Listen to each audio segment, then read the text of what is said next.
In this video, I'm going to be sharing with you how to run the double mug defense post patch, and I'm going to be doing it from a man-to-man type of base. You could do this from a zone base.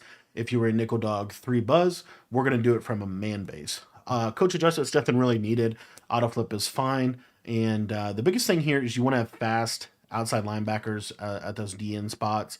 But basically, we're just going to go in mid blitz. And what I like about this defense is I think that this is the best defense to play man to man out of. And because you pretty much force them into blocking their tight end if they want to block your blitz, which I think makes this a really, really good defense. So all you're going to do to set up the defense or the blitz aspect is we're just going to take the safety that's on the running back and we're going to stand over the center.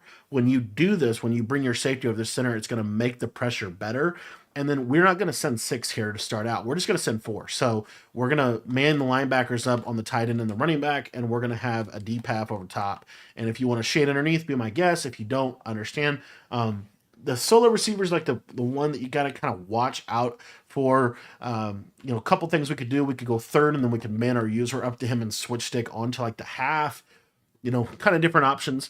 But in general, this is, I think, a fairly good way to start out. Now, the reason that I wanted to start out with this Sun 4 is because this mug look that we create with our safety over the top here is going to make it so that this Sun 4 is really, really effective, and it's hard to block this. As you see, we get a defensive line, outside linebacker coming in completely free at the quarterback, and this is automatically going to get them to start blocking the running back. It's going to get them to start running different alignments, different plays. But this is pretty good. I mean, you can pretty much, I think this is the best 5 wide defense. Let's say they go to like trips tight end, for example. You see here, we could just, I don't know what's going on this misalignment here. But anyway, this guy should trav. I don't know why he didn't for some weird reason. But the thing I'm trying to show you here is, we're going to do the same basic thing. And again, what I would basically do here, what I'd probably honestly do is cross man the tight end and then have, this guy on a cross man, maybe a cloud or something like that. But in general, these are some options. So what I want to show though is this N4. So trips tight end flex, you see double pressure. So the beauty of this is it really forces them into some type of pass pro off a 4-man. So let's say that they go to bunch. Let's say they go to like a 4-strong bunch and they block a running back. Pretty common formation that you see a lot. All we're going to do is we're just going to man up this. We're going to send 5 now, and we're going to man up the linebacker on the running back side onto the running back. So you see this is what it looks like.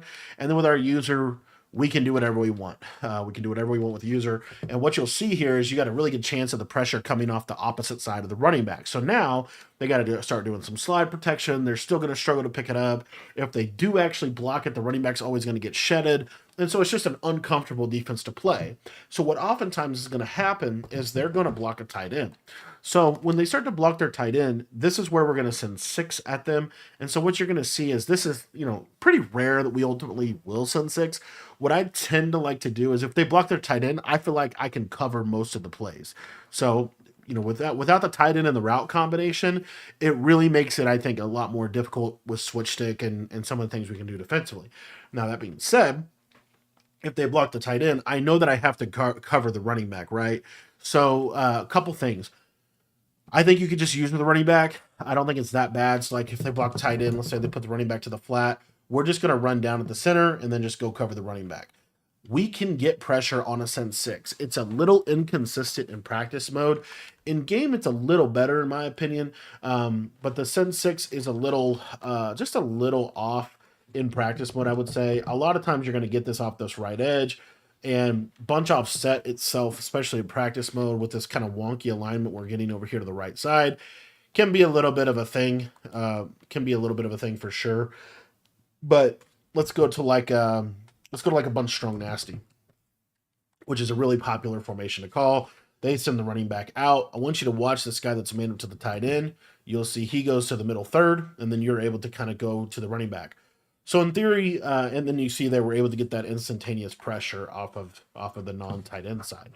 It's this type of look here, like a regular bunch, where it can sometimes be inconsistent. A lot of times you will still get the pressure in game, but it can be sometimes inconsistent. But anyways, this is the double mug defense. I think this defense is really, really good. I really like the ability to get this send for really effective pressure. So thanks for watching the video, and we'll see you next one.